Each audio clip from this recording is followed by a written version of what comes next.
Each and every day, I believe, represents and always remembers a very simple adage that it's important to make a positive difference in people's lives. And that's what Marty does on a whole host of issues, be it healthcare, election law reform, housing, the list goes on and on. And I guess for myself, from a very selfish point of view, the Senate Democrats under the leadership of Malcolm Smith are on the cusp of taking the majority. And I can't imagine us going back up in the majority without having Marty Connor there. We need Marty Connor. We need his institutional memory. We need his intelligence. We need somebody, quite frankly, who can continue to make a positive difference in people's lives. So I stand here today as a proud member of Senator Marty Connor's team.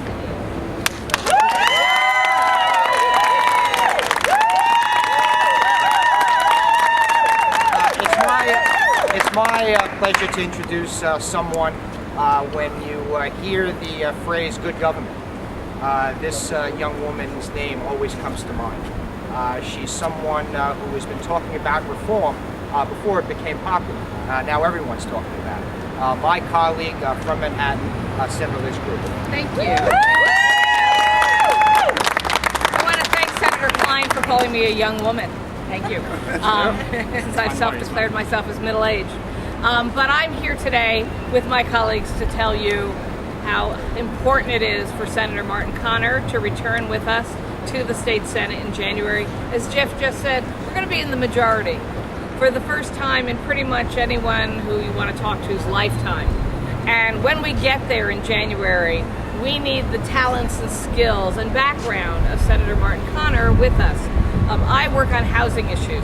I'm the ranker of the Democratic Conference on housing issues, and I will tell you that there is no better senator on protecting tenants' rights and getting actively involved in housing advocacy and community development issues than Marty Connor. In fact, a lot of what I do as the ranker on the Housing Committee, I learned from Marty Connor. And I think that each of my colleagues would tell you that they learned part of their job from Senator Connor. So the importance of his institutional knowledge, the importance of his understanding how legislation works and how it doesn't, how you move legislation through the process to actually making it law, an opportunity we're all going to have huge new possibilities with when we're in the majority in January. It's really critical to have that knowledge. And I'm not saying that new young senators, since Jeff said I'm young, I'm taking that, and I'll say I'm still new. I've had 6.5 years in the Senate. This is not something you do automatically learn so quickly. You need to be there for a while. You need to get your sea legs. And Marty Connor has great sea legs for Albany, which is more important than ever. So I am working hard to make sure that Senator Connor remains the great senator to my south, just south of me in Manhattan and down through Brooklyn, because I know what a value he is to us, not only to his constituents, but all of our constituents and the Senate Democrats.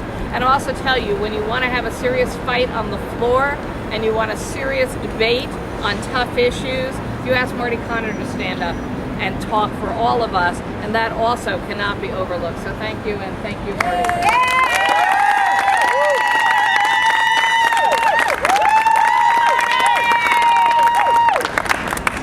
It's now my pleasure to introduce one of Senator Connor's colleagues from the great borough of Brooklyn. He's the ranker on the Elections Committee. He also chairs our Democratic Conference. Let's give a big round of applause for Senator Marty Connor. Thank you very much, Senator Klein. I am very happy to be here this afternoon to endorse the re-election of Senator Martin Connor from the 25th Senatorial District. Martin Connor has been a leader and continues to be a leader in our conference, and we're really looking forward to his help in the future as we become the majority party in the New York State Senate. I could not imagine what we would be in the New York State Senate in the leadership without his institutional knowledge, the experience that he has acquired over the years. I think the 25th Senatorial District desperately would need his many years of seniority as we join the majority. They should also reap the benefits of his seniority in that district. And we would look forward to his continued help to our conference. So Marty, that's why I'm endorsing your candidacy, and I look forward to working with you again.